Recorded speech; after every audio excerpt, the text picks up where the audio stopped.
નમસ્કાર મિત્રો, આજે આપણે વાત કરવાના છીએ એક ખૂબ જ પવિત્ર અને મહત્વના વિષય પર। ઉત્તરાયણ એટલે કે દાન, પુણ્ય અને નવી શરૂઆતનો પાવન દિવસ। આ દિવસે ગાયને ખવડાવવાનું મહાત્મ્ય શું છે અને સાથે સાથે ભગવાન શ્રીકૃષ્ણએ ગરીબી દૂર કરવા માટે કયા ઉપાય સૂચવ્યા છે, એ બધું આપણે આજે સરળ ભાષામાં સમજશું। વિડિયો અંત સુધી જુઓ, કારણ કે છેલ્લે એક એવો ઉપાય છે જે તમારું જીવન બદલી શકે છે। ઉત્તરાયણનું આધ્યાત્મિક મહત્વ। ઉત્તરાયણ એટલે મકર સંક્રાંતિ। આ દિવસથી સૂર્ય ઉત્તર દિશામાં ગતિ કરે છે, એટલે કે શુભ સમયની શરૂઆત થાય છે। શાસ્ત્રો અનુસાર આ દિવસે કરેલું દાન અનેક ગણું ફળ આપે છે। ગાય, બ્રાહ્મણ, ગરીબ અને જરૂરિયાતમંદને કરેલું દાન અક્ષય પુણ્ય આપે છે। ઉત્તરાયણના દિવસે ગાયને શું ખવડાવવું? ગાયને ગૌમાતા કહેવાય છે। શાસ્ત્રો મુજબ ગાયમાં 33 કરોડ દેવતાઓનો વાસ હોય છે। ઉત્તરાયણના દિવસે ગાયને નીચેની વસ્તુઓ જરૂર ખવડાવો। 1. લીલું ઘાસ, ગાયનું સ્વાભાવિક અને શ્રેષ્ઠ આહાર, મનની અશાંતિ દૂર કરે છે। 2. ગોળની રોટલી કે ટુકડો, જીવનની કડવાશ દૂર કરે છે, આર્થિક સમસ્યાઓમાં રાહત આપે છે। 3. તલ કાળા કે સફેદ, પિતૃદોષ અને કર્મદોષ શાંત કરે છે। ઉત્તરાયણ પર તલનું વિશેષ મહાત્મ્ય છે। 4. રોટલી પર ઘી અથવા ગોળ લગાવી, ઘરમાં અન્ન અને ધન સમૃદ્ધિ વધે છે। 5. કેળું અથવા મોસંબી, સંતાન સુખ અને આરોગ્ય માટે લાભદાયક। ખવડાવતી વખતે મનમાં બોલો, ગૌમાતાય નમઃ। ગાયને ખવડાવવાના આધ્યાત્મિક લાભ।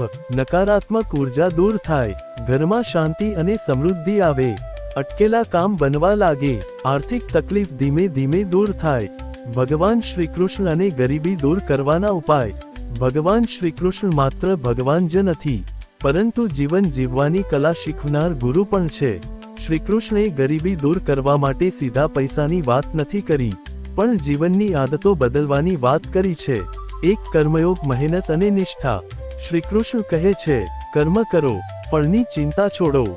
જે વ્યક્તિ ઈમાનદારીથી મહેનત કરે, પરિણામની ચિંતા છોડે, એ વ્યક્તિ ક્યારેય ગરીબ નથી રહેતો। 2. દાન કરવાની આદત। શ્રીકૃષ્ણ અનુસાર જે દાન કરે છે એના ઘરમાં કદી ખોટ નથી પડતી। ઉત્તરાયણના દિવસે અન્ન દાન, ગાયને દાન, ગરીબને ગરમ કપડાં, આ બધું લક્ષ્મીજીને પ્રસન્ન કરે છે। 3. સંતોષ અને લાલચથી દૂર રહેવું। શ્રીકૃષ્ણ કહે છે, અસંતોષ જ ગરીબીનું મૂળ છે। જે વ્યક્તિ પાસે છે તેમાં ખુશ રહે, એ વ્યક્તિ ખરેખર ધનવાન છે। 4. સમય અને ધનની કદર।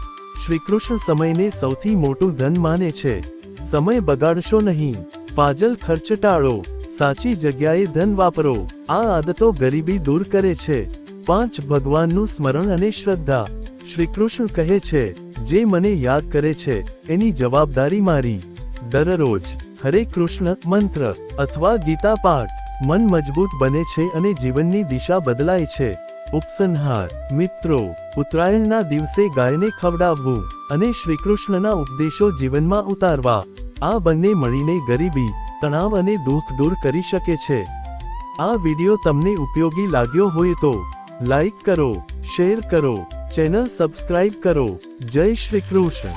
ગૌમાતા તમારી પર કૃપા વરસાવે।